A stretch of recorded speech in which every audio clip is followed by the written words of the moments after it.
Se gostarem deste e de outros conteúdos Broá, considerem tornar-se patronos em patreon.com/broapodcasts, onde podem ter acesso a episódios exclusivos de vários programas.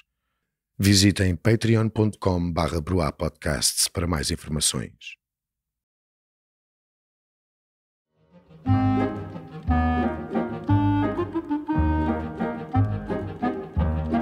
Rabo.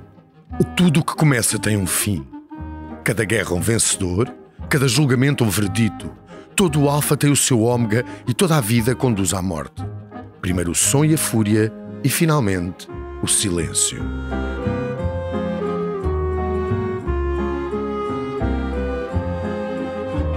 A história da humanidade ganha sentido na busca pelo seu próprio final. Como acabar o que começamos? Como despedir-nos do mundo? Como iremos morrer? Qual o legado que deixamos a quem virá a seguir? Tragicamente, os rabos têm sido o término ignorado da humanidade.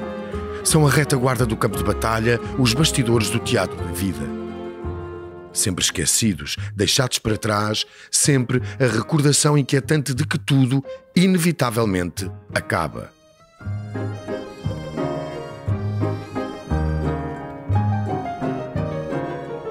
E, no entanto, o rabo passou milénios a conquistar o seu lugar no mundo, a mostrar-nos que até chegar ao fim há tanto para viver. Tudo o que temos de fazer é abrir os olhos.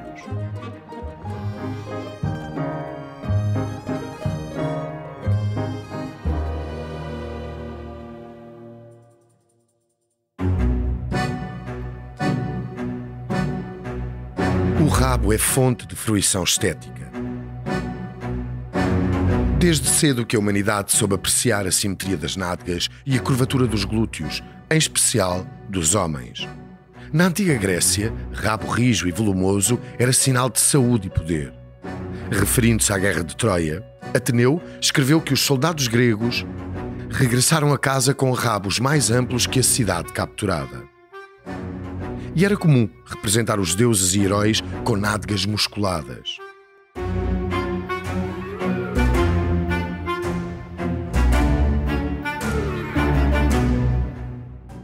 Durante alguns séculos, o rabo foi tapado pela moral católica e só com o Renascimento e a sua paixão pela cultura clássica voltou a ver a luz do dia. Escultores como Miguel Ângelo e Donatello imortalizaram os rabos de Perseus e David, transformando-os num modelo de beleza da cultura ocidental.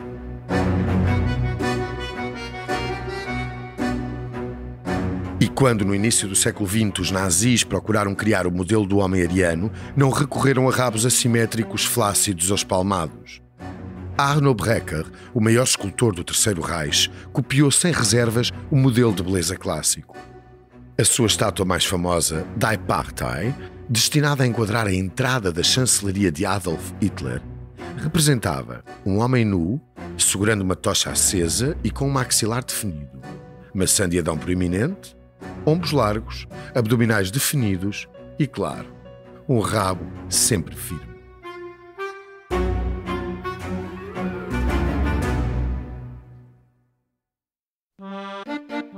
O rabo pode ser uma fonte de vida. A alimentação por via retal foi especialmente apreciada. Um artigo de 1913 do British Medical Journal argumentava a favor do procedimento e dava como exemplo uma experiência realizada no século XVII, na qual 7 mulheres diagnosticadas com úlceras gástricas e, por isso, incapazes de digerir convenientemente os alimentos, foram alimentadas exclusivamente através do rabo durante uma semana.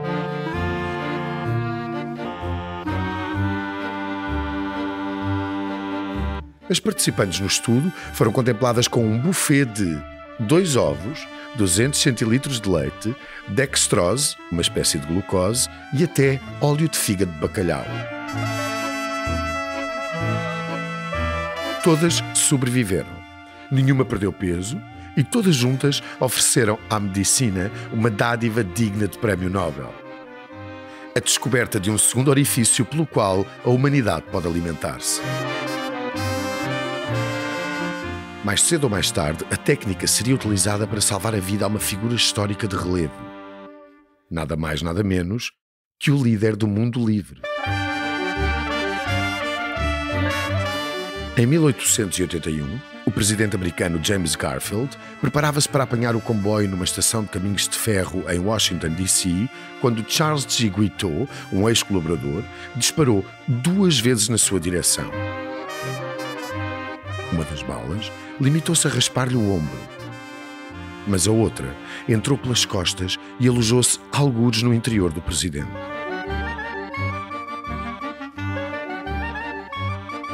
Os meses seguintes foram de apertada vigilância médica. James Garfield esteve repetidamente às portas da morte. Desesperados por localizar a bala perdida, os médicos tentaram por várias vezes removê-la a partir da ferida aberta, mas os procedimentos levaram a infecções que incapacitaram o presidente.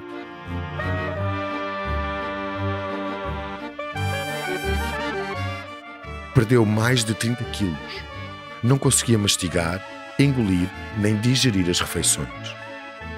Os médicos acreditavam que a bala tinha perfurado o intestino e que o presidente morreria de subnutrição. E por isso, tomaram uma decisão drástica. James Garfield seria eternizado por algo nunca mais repetido em toda a história americana. Quem sabe, na história do mundo. Durante 80 dias, o presidente foi alimentado exclusivamente pelo rabo.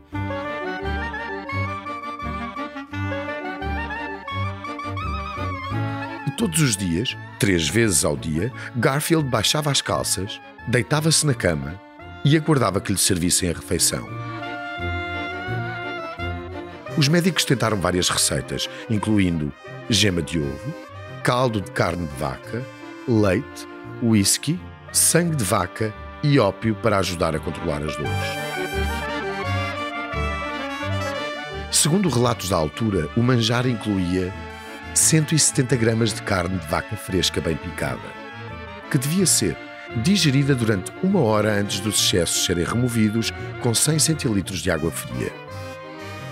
Durante mais de 2 meses, o rabo presidencial enfrentou corajosamente as investidas médicas e permitiu que o seu proprietário continuasse a lutar pela vida.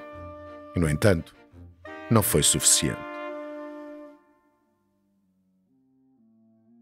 Ainda hoje, são várias as teorias que procuram explicar a morte do presidente. Infecção, sepsis, aneurisma. O que é certo é que James Garfield veio morrer em setembro de 1881. E apesar da sua corajosa resistência, tudo indica que a carne de vaca bem picada só serviu para atrasar o inevitável.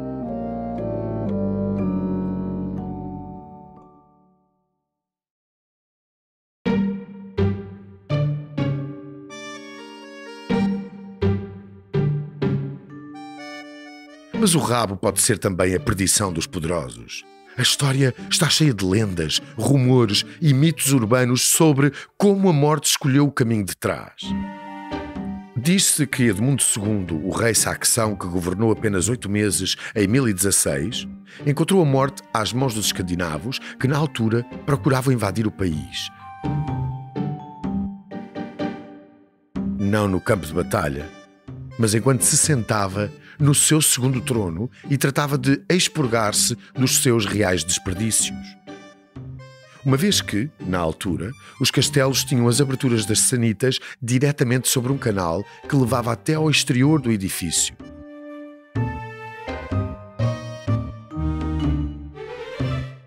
Conta-se que um soldado escandinavo trepou pela fachada acima e perfurou o rabo do rei, matando de imediato. 2 séculos depois, o rei inglês João I promulgou a Magna Carta, um dos mais importantes documentos da história da humanidade. E no ano seguinte, conta-se que comeu demasiados pêssegos no fim de uma refeição. Desenvolveu disenteria e morreu destruído por uma violenta e sangrenta diarreia. E há ainda o caso de Eduardo II, mais um rei britânico, que após resignar ao trono a favor do filho, foi alegadamente assassinado pelos seus inimigos políticos. O modus operandi, o terrível encontro do seu rabo com um ferro em brasa.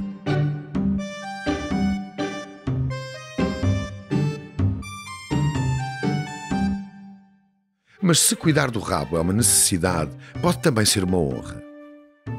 Uma das mais respeitadas funções da corte inglesa na Idade Média era o Groom of the Stool, o camareiro do assento. Nesses tempos, a sanita real era, na verdade, uma cadeira de madeira com uma abertura no tampo por onde o soberano deixava fluir os seus decretos reais. E como nada na vida do rei podia ser deixado ao acaso, o Groom of the Stool acompanhava-o em todas as sessões legislativas. As suas obrigações incluíam garantir água fresca e toalhetes lavados, despejar e substituir o penico escondido debaixo da cadeira e talvez até ajudar o rei a limpar os cantos mais recônditos do seu reino. Como a estadia na sanita pode ser prolongada e convida à contemplação, o Groom of the Stool acabava por privar com o rei de uma forma única. Discutiam diplomacia, questões de Estado, política financeira. Por isso, o Groom of the Stool era uma posição invejada em toda a corte. Acompanhava Sua Majestade nos momentos menos majestosos. Ao mínimo sinal de doença ou desarranjo, os médicos eram imediatamente alertados. E por isso, ao tratar do assento que recebia todos os dias a parte traseira da monarquia, o Groom of the Stool tinha nas mãos quer a fronte, quer a retaguarda política da nação.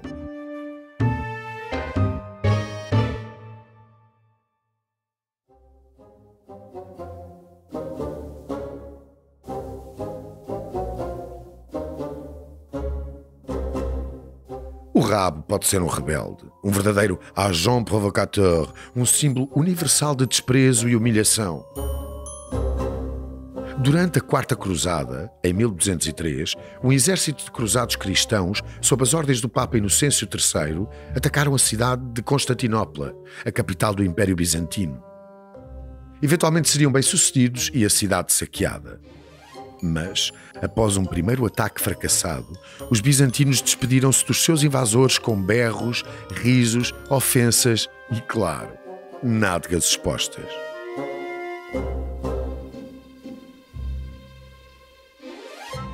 Em 1346, durante a Guerra dos 100 Anos, as tropas de Eduardo III, filho do outro Eduardo morto com o ferro em brasa, atacaram a cidade de Caen, no norte de França.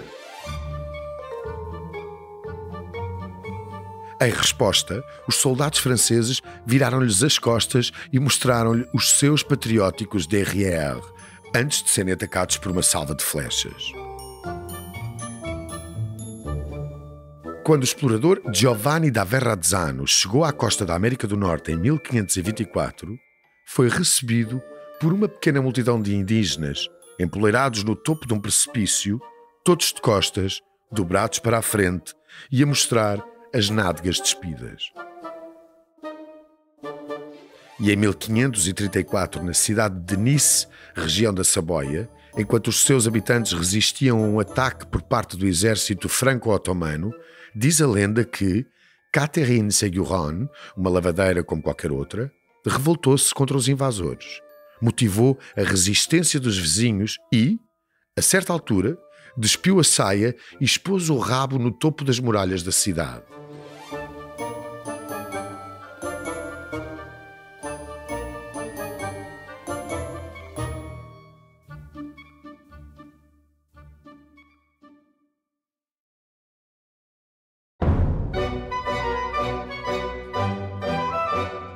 Para onde quer que olhemos na história da guerra, os rabos teimam em devolver-nos o olhar. A humilhação imposta pelo rabo pode até conduzir ao massacre. Pouco depois da morte de Jesus Cristo, a província romana da Judeia continuava a ser governada pelos romanos, mais precisamente por Ventídio Cumano. Era um período tenso. A população judaica detestava a ocupação romana, em especial as legiões de soldados a marchar à porta dos templos.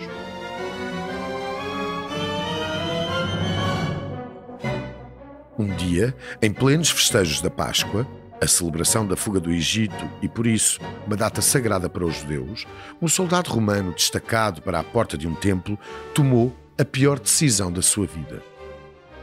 Segundo o historiador Flávio Josefo, na sua obra A Guerra dos Judeus, o soldado puxou a sua vestimenta para trás e, encolhendo-se de maneira indecente, virou a sua culatra para os judeus e disse as palavras que se espera de tal postura. Ou seja, mostrou-lhes o rabo nu. Era demais. Furiosos, os judeus pegaram em pedras e começaram a atirá-las aos soldados romanos, que ora fugiram, ora se protegeram debaixo dos seus escudos. O exterior do templo transformou-se numa batalha campal. Os judeus fizeram chover toneladas de pedregulhos sobre os soldados, que responderam desembainhando as espadas e soltando golpes a torto e a direito. E Ventídio Cumano, o governador da província, temendo que o motim se espalhasse pela cidade e fizesse cair o Império Romano, ordenou um reforço das tropas. Milhares de soldados desceram sobre o templo em formação. E como os judeus não arredaram pé, deu-se um verdadeiro massacre. As fontes falam de 10 a 30 mil vítimas, algumas pela espada, muitas pisadas até à morte no meio da confusão. Cumano fizera justiça ao seu nome e do rabo passara a ação, com consequências infelizmente terríveis.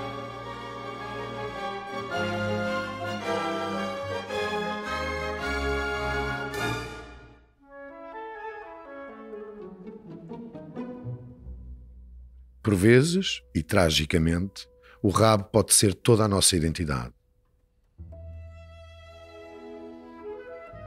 Veja-se o caso de Sarah Baartman, uma mulher negra, nascida no final do século XIX, numa colónia holandesa em África. Abandonou a aldeia onde nascera para trabalhar como doméstica na cidade do Cabo e dizem até que se apaixonou por um jovem soldado inglês. Mas a certa altura chamou a atenção de Alexander Dunlop, um cirurgião militar sem escrúpulos cujo passatempo era recrutar seres humanos.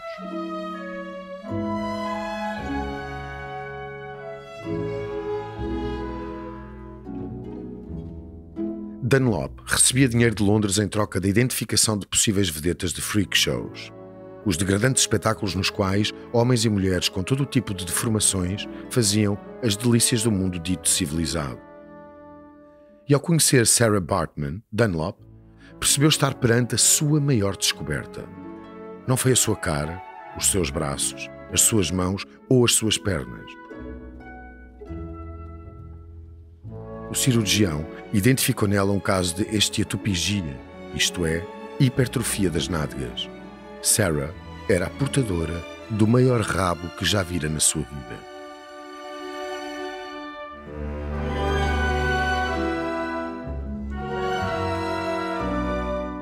Sem querer, Sarah deixou-se encantar pelas promessas de Dunlop e aceitou acompanhá-lo até Londres, onde chegaram em 1820. A partir daí, a vida da rapariga foi tragicamente reduzida à sua mais volumosa característica.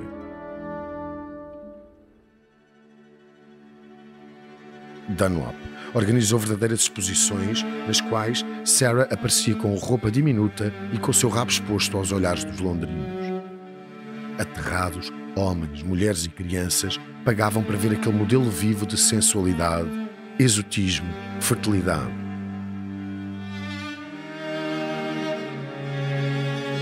Ao olhar para o seu rabo, os ingleses imaginavam que todos os africanos eram iguais a ela. Aldeias inteiras de gente com roupas tribais, ignorantes do mundo que as rodeava e todas com rabos disformes. Os visitantes não tinham trocado uma única palavra com o modelo. Nem sequer sabia o seu nome. Era conhecida apenas como a Venus Hottentot, uma palavra que os londrinos não sabiam ser um termo holandês racista para a tribo de Sarah. Mas o que lhes interessava era aquele rabo, nada mais. O rabo era suficiente. O rabo falava mais que um continente inteiro.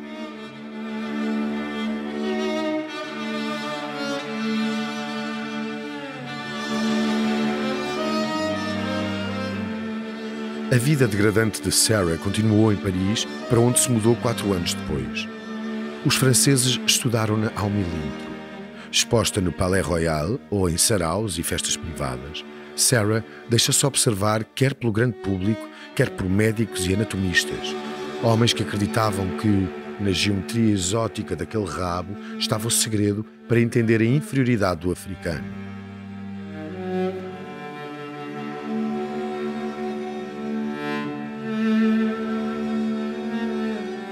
Sarah era vista como uma mulher selvagem, em oposição às senhoras europeias que pagavam para a ver semi-despida e que, presumivelmente, tinham rabos mais pequenos e civilizados.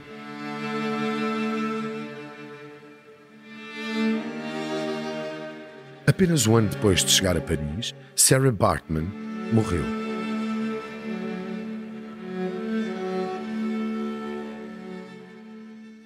Tinha 26 anos, 5 dos quais passados em silêncio a mostrar-se aos outros. Mas nem a morte a libertou. O Museu de História Natural de Paris pediu para ficar com os seus restos mortais e durante as décadas seguintes, quer o seu esqueleto, quer um molde do seu corpo, foram expostos ao público atrás de uma vitrine. E num rasgo de crueldade, os organizadores da exposição viraram a sua cara para a parede, de costas para o público, para que os visitantes vissem apenas o que realmente lhes interessava: o seu rabo.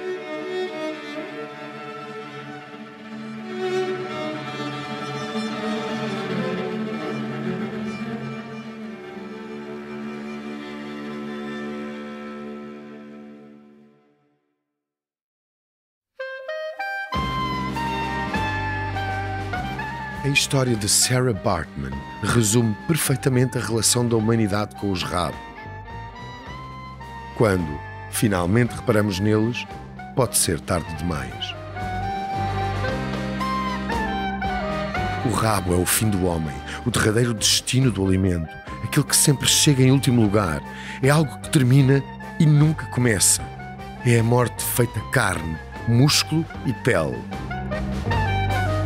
Mas será que a história funciona mesmo assim? Enquanto nós, homens e mulheres, nos aproximamos do último suspiro, enquanto nos preocupamos com o nosso legado e com as memórias que deixamos, enquanto, tal como o rabo, nos damos conta de que o esquecimento é a nossa segunda morte, enquanto tudo isso acontece, a história continua, avança, transforma todos os finais em começos de qualquer outra coisa.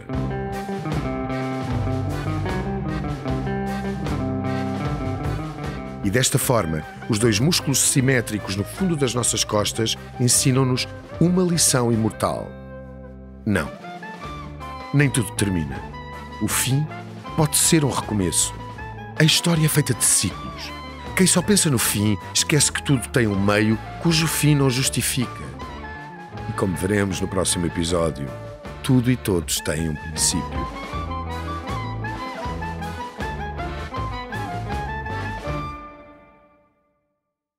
Mais uma vez, terminamos o episódio com partes rápidas.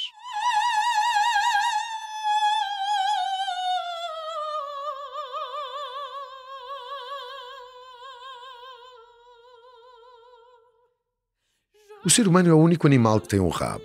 As nádegas são músculos exclusivos do Homo sapiens. Segundo a biologia evolutiva, são uma adaptação anatómica à passagem para uma posição vertical, andando sempre sobre as duas pernas, e por isso são parte do que nos torna humanos. O médico e terapeuta John Harvey Kellogg, diretor de um sanatório americano, não poupava os rabos dos seus pacientes. Acreditando que a maioria das doenças humanas provinham de desregulações do trânsito intestinal, recomendava a todos os seus doentes o enema, ou clister, à base de água limpa e iogurtes naturais. A obsessão do Dr. Kellogg com a saúde digestiva materializou-se de outras formas, em particular na invenção dos cereais de pequeno almoço mais famosos do mundo, os cornflakes da Kellogg.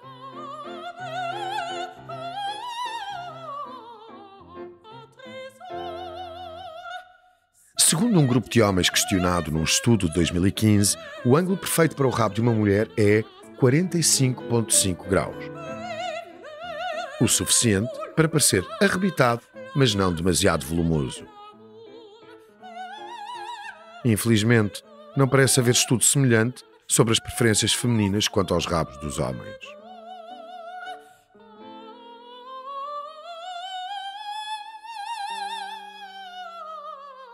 As primeiras sanitas registadas pela arqueologia datam de 3500 a 3000 a.C. na civilização suméria.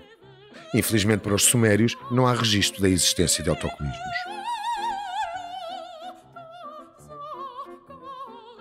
Pigofilia é o termo técnico para descrever a atração sexual por nádegas. Devemos a invenção do papel higiênico ao empreendedor americano do século XIX, Joseph Cady. Os toalhetes eram umedecidos com uma solução de aloe vera e continham, a um canto, uma pequena marca com o nome do seu inventor. Foi uma conquista para a humanidade, já que as técnicas para limpar o rabo ao longo da história incluíram folhas, areia, musgo, cascas de fruto, conchas, pedrinhas, pele de animais e, no caso dos romanos, xilospongium, isto é, uma esponja presa a um pau e umedecida em vinagre. O ato de dar palmadas no rabo surge repetidamente na pornografia inglesa da era vitoriana. No século XIX, o editor e impressor John Camden Hotten especializou-se na publicação de contos ilustrados como Exibições de Flageladoras ou Os Deleites de Lady Bumtickler, todos protagonizados por senhoras que gostavam de dar ou receber palmadas nas nádegas.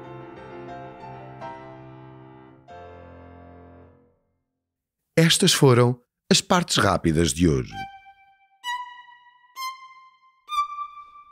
Partes Baixas é um programa da série Sapiens, produzido pela Bruá Podcasts, narrado por Tobias Monteiro, com direção criativa de Luís Francisco Souza, escrito por Renato Rocha, pesquisa por Nuno Mendes e Hugo Simões. Direção técnica de Rita Cabrita, sonoplastia de João Rodrigues, identidade gráfica desenvolvida por Rita Cabrita e Luís Francisco Souza.